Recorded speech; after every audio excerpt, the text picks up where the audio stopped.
Okay, well, welcome everyone. Believe it or not, we are going to get started. We have Bobbi Schemerhorn here.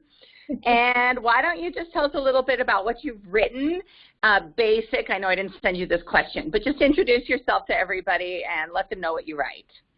My name is Bobbi Schemerhorn. I am an indie author, and I've been writing since about 2012. I write fantasy, a little bit of young adult, contemporary fantasy, and a little bit of epic. Awesome. So the series I know you best for is Mechanical Dragons. Yes. And I've read, I think, 2 in that, or just 1? Maybe just 1. Yeah, I think you've read, maybe 2. I think you've done 2. I think I read the 2. I've read them at the beta reading stage, which means I don't always know where one begins and one ends. But my first question for you then is, what about this story got you excited? Because this is a long series. How many are you planning in this one? Well, this was a 4-book series. So the last book, Mechanical Dragons Air, was the last book that was released here this past weekend. It's kind of complicated. A friend of mine had to write a short story for one of her tech classes, and so she came up with 2,300 words, pieced them together, and she got the grades that she needed for the story, and she kind of said, you know, I don't know what else to do with it. You figure something out. And so I stared at these 2,300 words that she had written for a long time. I had a really hard time figuring out where to go with it.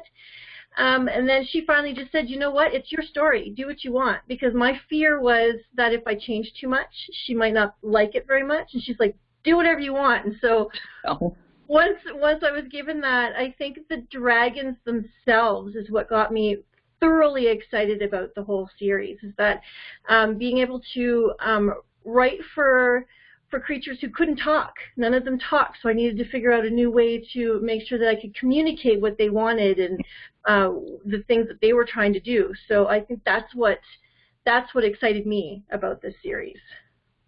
Well, certainly, I've told you before, the dragons are probably my very favorite parts, and I think you've done a brilliant job with giving them personality, that they aren't just, I don't know. Dragons are either too anthropomorphized for me in a lot of fantasy, or they're nothing. They just happen to be things that rumble on by. So I thought you hit a really nice balance in this particular series. So what's been the biggest challenge for you in this series in general, but writing maybe bigger, looking at it bigger? The biggest challenge? I think even though I love the dragons, they were a big challenge because not being able to have words, actual words, and to make sure that their body movements and their facial expressions and the way that they clicked, because they would click and squawk and make their own noises, and to make sure that the audience, my readers, would understand that, okay, Simora is really ticked off, so, you know, she's going to do her reaction this way by, you know, spitting water at you, or she growls, you know, so that was a challenge to try and figure that out. Yeah, and this is another little question I'm going to throw at you, but do you do the whole book Bible thing where you sat down and decided what each of them did, or did you just give them personality in your head? What's your process for creating that kind of nonverbal character? Originally, it was all as I was writing. I would come out with it, and then I would write it down. So I kind of did a backwards outline where I would write out the chapters and write what was happening within those chapters and the character descriptions and the dragon descriptions, and then I would write it down into my book. So I do have a Bible, so to speak, of all of my characters and everything else, and how they look and how they act and how they make their own sounds. But it never happened first. It always came out as I was writing. I never had any predisposed planning of it. Okay, interesting. That's a good way to keep it going. So I wanted to know, who's your favorite character, or what's been your favorite character to write in this series? Honestly, Jahala. Jahala she's so snarky, but has her love side on as well. Like she started to really kind of soften in the towards the end of the series, she starts to soften up a bit, but she always had that hard, snarky, sarcastic edge to her, and I loved writing her. Out of all the humans, I loved writing her the most. Out of the dragons, I think Oranthio might have been my favorite, my fire dragon, because he was a sensitive soul. He was like Ferdinand the Bull. You know, he did what he had to do, but he was so soulful about it that he would feel remorse for having to do what he did. Oh, that's great. And do you consider yourself more character-driven or plot-driven when you craft a fantasy novel? I think I'm more character-driven. Because I don't do outlines. I do sit down and just write. It always starts with characters. I always start with a conversation between two characters or internal thought of one character. So I'm very much about the character than I am about the plot. Okay. Well, so can I ask how much from the 2,300 words is still there? Was that more of a plot or was it a character? Her original 2,300 words was the premise. Kaylee was the only character that maintained her name. Everybody else's name changed. Sumora would have been the original dragon, and she had only had one dragon in her original 2,300 words. So I think maybe I kept 3, maybe 4 lines of her entire 2,300 words, and then the rest of it changed. So the premise of bringing the mechanical dragon to life was the essential part of the story, and that's what I had kept from that. Gotcha. All right. So has writing always been a passion for you? It was when I was younger. My earliest memories was probably in 7th grade. We got to write in a journal for an hour once a week in class, and while everybody else was talking about like what they did on the weekend or what they did on their holidays, I wrote stories, and I made up these little worlds all on my own. And when I started going into higher grades and getting a little bit older, it kind of fell away, just kind of slipped away, and I don't think it was until my early 30s that I didn't really decide, it kind of decided for me to come back to writing, that I started to see these images in my head when I started with the Guardians, and then my main character, and she's a warrior, and I would see her fighting in my head and stuff like that, and it kind of came back to me that way. So it was an old passion that kind of dwindled and then came back to life after many years. And are you self-taught or formally taught, or a combination of both? Self-taught. I've never taken any classes, but I do now. I have been taking what I can to help improve my writing. So I'm always learning. I'm trying to always learn something new. And what do you think, well, what was your biggest surprise in learning to write? What was that thing you thought you knew before you started? Oh, I thought I knew so much. And I found out I knew nothing. Sounds like most of us, yeah. Yeah, I think probably the biggest thing was that there was such a thing called dialogue mechanics, that there is a very specific way that you have to put dialogue together, and I had no idea. I just figured people talked and you put words here. So that was a big thing where I think another thing would be less is more, that I was always very, very wordy, and I would take 13 words to say something that I could do in 4. So I learned how to shave down the words and make things tighter that way. Yeah, I think that balance of wanting to have like beautiful words, but also the brevity that's required to move a story is one of the biggest challenges that I've faced in writing. Because I love a gorgeous sentence when it comes together well, and then sometimes I'll get to the end and be like, wait, but what did that actually say? Like, you know, and you can just so bog down a plot to the point that nobody even remembers what you were trying to do. So there is a careful balance between I want you to see how good I am with my words, but I also want you to remember what we're talking about in this chapter. And I think that's a bit of a trick always. So you mentioned some of your earliest writing experiences, but do you remember what the first thing you ever wrote was? Oh, no. I think the earliest thing I remember, it was a short story I had to write in 7th grade. It was supposed to be Halloween based, and it was kind of a fan fiction of Ghostbusters. Nice. I had these, from what I can remember of it, there were these guys that went into a house and had to find these ghosts, and they get slimed, and it was a really bad fan fiction.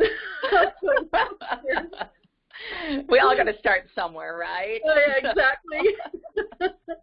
All right, well, we're shifting gears just a little bit. Do you consider yourself a big reader?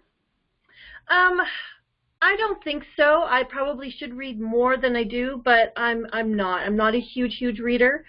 I try and do a couple of books a month if I can. But no, to be honest, I'm not a huge reader. Like some of these people that gobble hundreds of books a year, it's like I can't do that. Yeah, no, I do think it's funny, though, having done interviews with writers, most of them will say, yeah, I only read a few books a month. But when I talk to people who are not writers, they'll be like, oh, I think I read 2 last year. And I'm like, yeah, we have a weird curve. We really have an expectation. But what do you grab when you do have time to read? I've actually found myself reading steampunk, which was surprising because it wasn't a genre that I thought that I would be interested in. But I had found a few years ago, before I had actually decided to start writing, was an author, Lindsay Buroker. And I read her Emperor's Edge series, and I just gobbled all of her books up as quickly as I could. And she's very steampunk. She does a lot of steampunk behind it. And my ignorance of what that genre was, I didn't fully understand what it meant until I started writing Mechanical Dragons, and I was recently informed that that's steampunk, and I went, ow!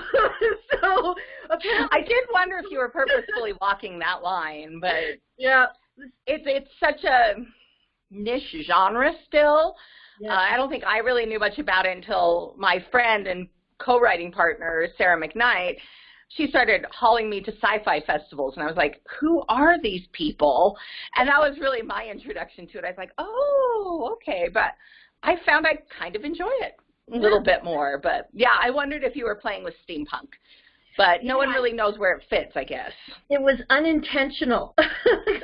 You are an unintentional steampunk. I was told that. I'm like, oh. So I write steampunk, apparently. That's what it is right there. All right. So if you had to pick only one book to take with you on some, like let's say you're going to go to Mars, okay, what book do you take to Mars with you? Oh, my gosh.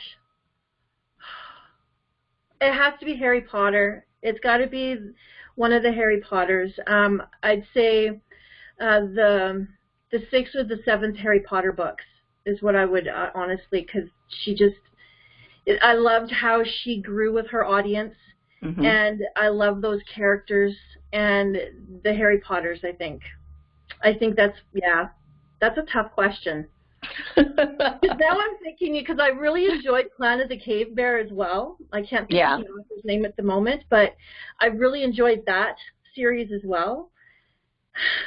So if we could kind of mash them together, a little bit of Planet of the Cave Bear and a little bit of Harry Potter.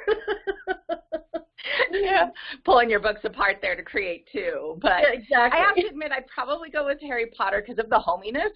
Yeah. Like it's such a sense she created of you sitting right next to them. I think it's an incredible gift she has to just make it come alive from the first page. And, you know, you feel like I was too old for this to be true. But having talked to my students, they definitely felt like they went to school with him.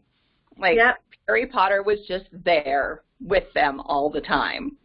Yep. So, yeah, I think that would be a really good one. Let's see. Do you remember the first book that really grabbed your attention? I think I was probably in junior high. I read David Eddings' The Diamond Throne. And I think I read that book. I borrowed it from the library. And I think I read it about 20 times. And I gobbled that up too. And the 2 books that followed it, I really enjoyed that series. I think those are the first ones that I remember reading, really, as grabbing younger, that grabbed me into being a reader. Because even as younger, I didn't read much when I was younger. And those are the first books that I really remember grabbing my attention. Oh, that's fabulous. I have a brother who would probably say David Eddings is the person who turned him into a reader as well. And, I'm a little different. I'm literary, so Anne of Green Gables for me. People have heard that before, but no, I love that series too. It's one of the few fantasy series that I read all of them, because I have to admit that I tell people that anything over 3. Oh, no, I just lost Bobbi. I'm still here. Oh, she's still here. There she is. We got her. Well, it is just about time to wrap up. So now you get a minute to answer the 2 hardest questions that I don't warn you about. Oh, Ready? Gosh. Okay. First one is, who should be reading Mechanical Dragons that isn't? I say that it's young adult, but I really don't think that it's just. I think that anybody would thoroughly enjoy the books. They are my favorites out of all the books that I've written, and I think that grandparents and people that are my age and 25 and over and 25 and under, I think everybody would thoroughly enjoy reading this book. Great. All right. Next and last question then is, what's next for you? What's next? I'm working on a dimension-hopping bounty hunter. Interesting. That she comes through the ocean, and that's where the portals are. So that's what I'm working on right now. Well, how exciting. And so are you a plotter or a pantser? I'm a pantser. You're a pantser. I'm absolutely. All right. Well, we all got to know who we are. Okay. Well, that's the time we have. But, Bobbi, thank you so much. Anything else you'd like the whole world to know about you? Oh, gosh.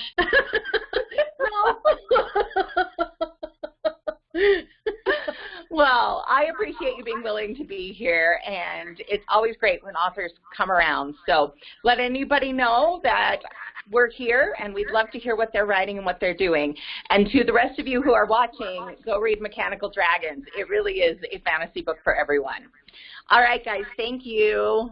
Thank you.